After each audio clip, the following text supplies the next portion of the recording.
Dig Radio, la radio qui vous écoute. Bonjour chers auditeurs et auditrices de Dig Radio Clisson. Aujourd'hui, nous allons être encore au Hellfest, mais cette fois pas avec les exposants, mais plutôt avec toutes les petites mains qui permettent au festival de ce tel succès. Donc on va retrouver autant les intermittents du spectacle que les bénévoles et aussi des autres corps de métier comme par exemple les secouristes ou également les personnes qui réparent les vélos. Voilà. Donc je vous souhaite une bonne écoute et profitez bien de ce beau festival.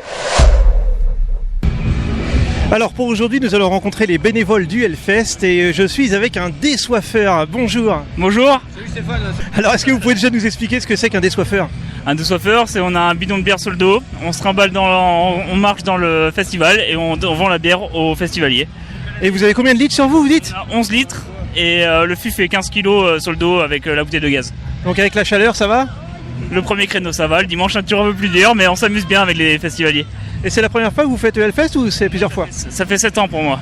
C'est la 7e édition. La dernière, on a eu 2 et souvent, ça fait 7 ans. Et les personnes qui nous écoutent, ils ont envie d'être bénévoles aussi, comment ils peuvent faire ? Alors nous, on vient avec Animage, on envoie un mail à l'association d'Animage qui est le Clisson et ils nous font rentrer, on décide le poste qu'on veut faire et on doit travailler un certain nombre d'heures pour avoir droit aux avantages des bénévoles. Est-ce que vous avez des petites anecdotes à nous raconter sur des personnes que vous avez servies ? Faut jamais venir en kill tant désoiffeur, sinon tu passes ton temps à avoir les fesses à l'air, c'est tout. Ok, merci beaucoup et puis bonne continuation. Merci, vous aussi. Bon, maintenant je vais interviewer une personne qui s'occupe de la sécurité. Bonjour, est-ce que vous pouvez vous présenter déjà ? Bonjour, moi je m'appelle Clément, du coup je suis agent de sécurité en l'occurrence pour le Hellfest. Moi je suis devant la scène, du coup je suis en sécurité des personnes devant la scène pour pas qu'on monte sur les barrières et tout. Voilà. Et du coup vous êtes... comment ça se passe par rapport au Hellfest, par rapport aux autres travaux que vous faites en dehors ? Ce qu'il y a de particulier au Hellfest ? Ce qu'il y a de particulier au Hellfest, c'est le nombre de personnes. Il y a énormément de personnes au Hellfest, plus que sur les sites où je peux travailler autrement. Donc c'est un flux de personnes qui est très grand, donc toute l'organisation autour de ça, c'est assez énorme. Autrement, après tout le monde est très gentil, tout le monde est très de bonne humeur et tout, donc il n'y a jamais trop de soucis en termes de gestion de conflits par exemple. Ça fait la 2e année du coup que je travaille ici et pendant les 2 années j'ai eu aucun conflit avec personne. Alors que je travaillais devant les scènes en tant qu'agent de sécurité, normalement on s'attend à avoir un petit peu de conflit et tout, là pas du tout. Merci beaucoup et bon festival. Pas de soucis, merci beaucoup, à vous aussi. Alors je suis maintenant avec un intermittent du spectacle. Est-ce que vous pouvez vous présenter déjà ? Oui, alors moi c'est Pierre, cadreur, opérateur prise de vue, sur une lourde sur les Hellfest à Temple cette année. Qu'est-ce que ça consiste vraiment le boulot ? C'est à chaque fois filmer tous les artistes, cadrer en fonction des artistes qu'on va mettre en avant ? C'est ça, on filme pour les écrans avant tout, pour la diffusion du public dans les grands écrans. Et on est 3-4 caméras sur chaque concert.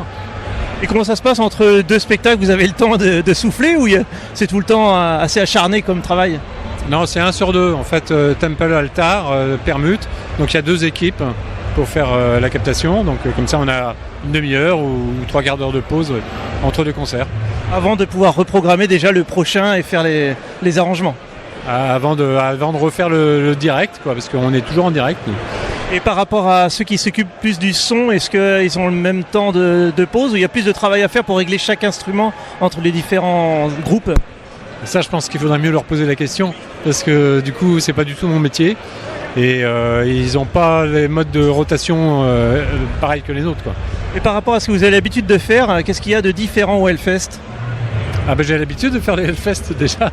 Ça fait depuis même avant que ce soit sur ce site-là, quand c'était encore sur le site du lycée. Donc je suis l'affaire depuis toutes les années, avec grand plaisir. Après c'est différent, des captations sportives, matchs de foot, de hand, athlétisme ou autre diffusion télé. Ce qui change, c'est par rapport au nombre de personnes ou l'ambiance ? Tout. En fait, tout change, l'ambiance beaucoup, c'est sûr. Et puis, il n'y a pas grand-chose à voir, à part qu'on reste, moi dans mon poste, à faire l'image pour le public. Est-ce qu'il y a des petites anecdotes que vous pouvez nous raconter de ce que vous avez vu assez exceptionnel durant ces années au Hellfest ? Il y en a trop, ça va être compliqué. Il n'y en a pas une en particulier qui vous vient à l'esprit là? Non, comme ça en 15 secondes, non, ça va. Il y en a beaucoup. Ouais. Et puis tout le monde a ses anecdotes, je pense que là vous allez pouvoir alimenter. La suite au prochain épisode. Eh bien merci beaucoup et puis bon courage pour la suite. De rien, au revoir. Alors maintenant je suis avec un ingénieur du son au Hellfest et qui va nous parler un peu de son travail. Bonjour, est-ce que vous pouvez déjà commencer par vous présenter? Ouais, moi du coup c'est Benjamin, donc je suis tech son en régie façade de la scène Temple. Voilà, ça fait 2 ans que je suis là. Et entre deux concerts, vous avez combien de temps en fait? Parce que là après il y a le prochain qui va bientôt arriver là, c'est ça? Ouais, tout à fait, en fait ça dépend des moments de la journée, mais c'est vrai que plutôt en première partie de journée on a des timings assez courts en fait entre les groupes quoi. On voit sur par exemple vous voyez là devant le timing, en gros on a une demi-heure de soundcheck en fait avec la façade fermée, avec des enceintes qu'on a en régie en fait, ce qui permet aux mixeurs en fait des groupes de prendre un peu de repères avant le concert, et après une fois que c'est parti on ferme le système de monitoring, on ouvre le gros système et puis c'est parti quoi. Et du coup entre chaque concert donc vous réglez chaque instrument sur votre régie, c'est ça? Tout à fait, en fait il y a des line checks et voilà chaque mixeur en fait après fait sa cuisine avec ce qu'il récupère sur scène, et en fonction des différentes sources, parce que tous les groupes n'ont pas toujours les mêmes instruments accordés pareil, ou on va dire comme ça pour les batteries par exemple, ou voilà avec des choses qui se rajoutent. On a parfois des flûtes par exemple, ce qui est étonnant. Et par rapport au Hellfest et aux autres événements que vous pouvez faire, qu'est-ce qu'il y a de particulier au Hellfest? Bah le particulier c'est que c'est des festivals où ça joue on va dire de 11h le matin jusqu'à 2h du matin, donc c'est vrai que ça fait c'est assez intense, et on est très exposé au bruit comparé à d'autres festivals, parce qu'en fait il y a toujours au moins 2 scènes voire 3 qui jouent autour pendant que nous on joue pas, donc en fait ça crée une émergence assez importante quoi. On a tout le temps du son quoi.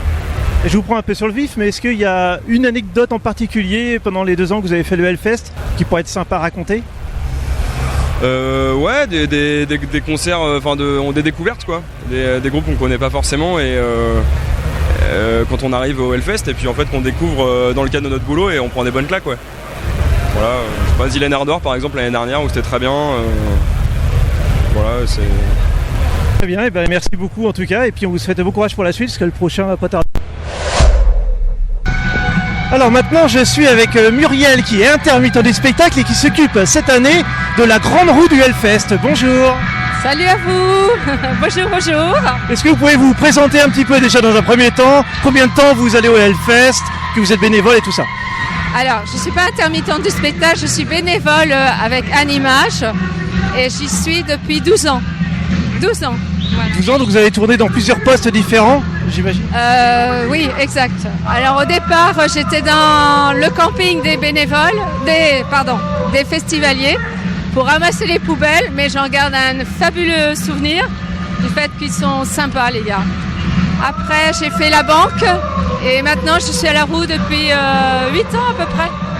Et alors comment c'est d'être sur la roue du Hellfest? La mentalité?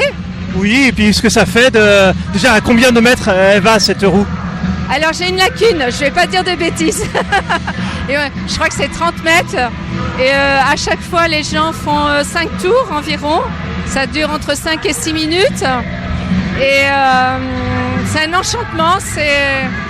Les gens ils peuvent voir vraiment le site évidemment de très haut.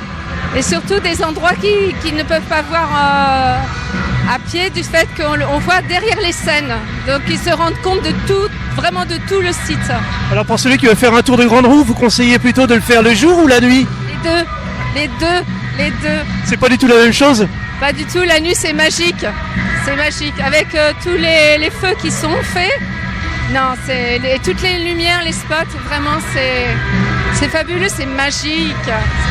Pour faire plaisir à nos auditeurs et auditrices, est-ce que vous pourriez nous raconter une petite anecdote qu'il y a eu dans cette belle roue? Ah oui, une très belle. On a eu une demande de mariage, donc madame ne le savait pas. Donc avec le forain, on a bloqué une nacelle, on les a fait monter, et arrivé tout en haut, il a bloqué la nacelle, et là, il a fait sa demande. Et nous, on était en pleurs. J'imagine qu'elle a dit oui alors. Vu la réaction en bas, oui. Eh ben, merci beaucoup en tout cas et on souhaite une bonne, des bons tours de roue au Hellfest. Merci beaucoup à vous et amusez-vous bien. Merci. Je suis revenu à l'entrée en fait du Hellfest avec un bénévole qui est là pour pouvoir accueillir les personnes. Bonjour. Bonjour tout le monde. Alors est-ce que vous pouvez nous présenter déjà qui vous êtes ? Je m'appelle David, donc je suis bénévole cette année au Hellfest. C'est la première année que vous faites ça ? C'est la première année que je suis bénévole, oui. D'accord, et là, c'est quoi votre rôle ? Là, on essaie de fluidifier au niveau de l'entrée du festival. Et après, vous allez changer d'endroit, vous allez tourner au niveau des bénévolats ? Oui, on a plusieurs équipes, donc là, à l'heure actuelle, c'est nous qui travaillons. Et puis après, il y a une équipe qui va venir nous remplacer après pour faire exactement la même chose que nous. D'accord. Et pourquoi vous avez décidé de devenir bénévole ? Parce que j'ai eu l'occasion de l'être, donc j'en ai profité. D'accord, c'est pour pouvoir aussi profiter un petit peu. Je crois que les bénévoles, ils ont l'occasion de pouvoir profiter un peu du Hellfest quand même. Oui, alors après, moi, le festival, depuis 2015, j'en ai pas loupé une édition. Donc c'est juste que voilà, j'ai connu le côté festivalier. Maintenant, je voulais connaître le côté bénévole et du coup, j'en ai profité. Donc c'est vraiment une passion, quoi. Ah, c'est un bon gros festival et on est content d'y être à chaque fois, chaque année, quoi. Et si d'autres personnes veulent venir bénévoles, qu'est-ce que vous leur conseillez et comment ils peuvent faire ? Bénévole, c'est assez compliqué parce que du coup, il y a beaucoup de monde qui veut devenir bénévole, il n'y a pas forcément tant de place que ça. Il faut connaître du monde, malheureusement, et puis après, une fois qu'on est bénévole, il faut juste en profiter à fond et venir avec le sourire et puis tout se passera bien. Très bien, on vous remercie beaucoup d'avoir répondu à nos questions. Mais de rien. Je suis maintenant devant le Bike Park. C'est un endroit de stockage de vélos pour que les festivaliers puissent arriver directement au Hellfest tranquillement avec leurs moyens de transport.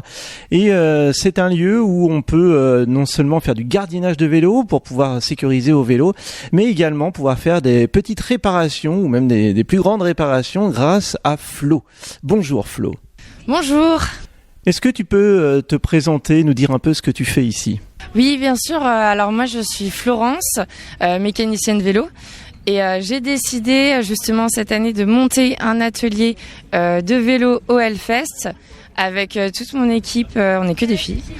Et avec Cyclable et le Crédit Mutuel, afin que les gens puissent repartir avec leur vélo sécurisé et surtout garder pour pas qu'il y ait de vol. C'était ça la base de l'idée. Alors là, tu disais que c'était que des filles. Est-ce que c'est une raison particulière à ce choix ? Ouais, c'était une raison particulière parce que dans le monde du vélo en général, il y a très très peu de filles et je trouvais ça bien parce que nous, les filles, quand on travaillait ensemble dans la mécanique, justement, on s'entraide pas mal. Et voilà, c'était un peu pour montrer qu'il n'y a pas que des garçons qui réparent des vélos, mais aussi des filles, quoi. Et comment ils sont alors les cyclistes du Hellfest, les bénévoles, enfin pas les bénévoles, mais les festivaliers, comment ils sont ? Bon alors, ils vont pas faire le Tour de France, ça c'est sûr. C'est souvent le petit vélo qui est au fond du garage, tout rouillé avec l'étoile d'araignée. Mais en tout cas, ils sont adorables. Non, ça se passe hyper bien, ça rigole et du coup on voit plein de vélos hyper différents bricolés parce qu'il y a beaucoup de métalliers aussi qui font leur propre cadre ou cintre. Non, c'est assez pas mal, on se parle bien. Est-ce qu'il y a déjà eu des petites anecdotes que vous pouvez nous raconter ?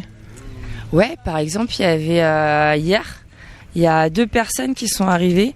C'était pas un tandem, ils avaient juste accroché 2 vélos avec la patte roue de devant avec celle de l'arrière. Alors c'est pas du tout sécurisé, du coup nous on n'a rien fait dessus, mais c'était assez drôle de les voir se déplacer comme ça. Bon, après moi je le ferai pas tous les jours. Merci beaucoup Flo d'avoir été au micro de Dig Radio et on vous souhaite bonne réparation. Ça marche. Alors je suis maintenant au poste de secours du Hellfest avec Frédéric Guéné qui est le chef de dispositif du SNSM. Bonjour. Bonjour à vous. Alors est-ce que vous pouvez déjà vous présenter ? Donc Frédéric Guéné, donc je suis directeur du centre de formation d'Ille-et-Vilaine de la SNSM et donc chef de dispositif sur le Hellfest 2023 et donc dans la continuité de toutes les éditions précédentes depuis 2006. Et comment ça s'est passé la première fois que vous les avez rencontrés ? Est-ce que c'est eux qui sont venus vous chercher ou c'est vous qui avez fait une demande ? Alors c'était par connaissance, donc ça a commencé tranquillement avec donc l'organisation on se connaissait déjà un petit peu avant sur d'autres événements et puis on est venu petit à petit et donc on a grandi en même temps qu'eux. Et qu'est-ce qu'il y a de particulier au Hellfest par rapport à d'autres manifestations ?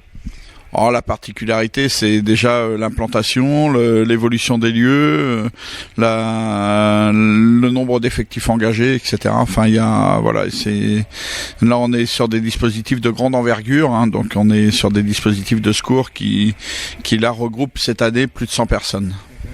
Et les festivaliers du Hellfest, ils sont comment ? Ils sont très sympathiques, très sympathiques. Donc on a l'avantage d'être avec un public métalleux qui est très solidaire. Donc dès qu'il se passe quelque chose, on est forcément informé d'une manière ou d'une autre, et ils nous aident en plus à aider les autres. Donc c'est vraiment une particularité, une mentalité des métalleux qui est agréable. Est-ce que vous pouvez nous dire quel type d'intervention vous avez ici ?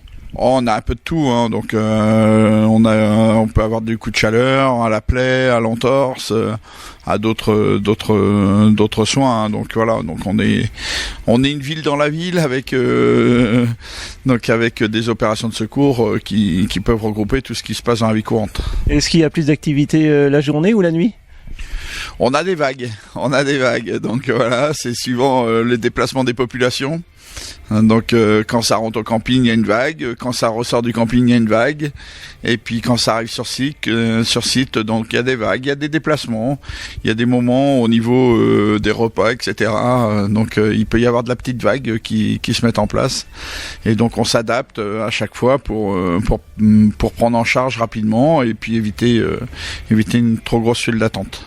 Donc c'est autant les festivaliers que aussi les groupes de musique qui ont besoin des fois de votre aide. On va voir aussi bien, on peut très bien, on intervient sur tout le monde, hein, sur ce festival, aussi bien sur les bénévoles, l'organisation, les musiciens, hein, c'est déjà arrivé, le public, enfin voilà, tout le monde est concerné.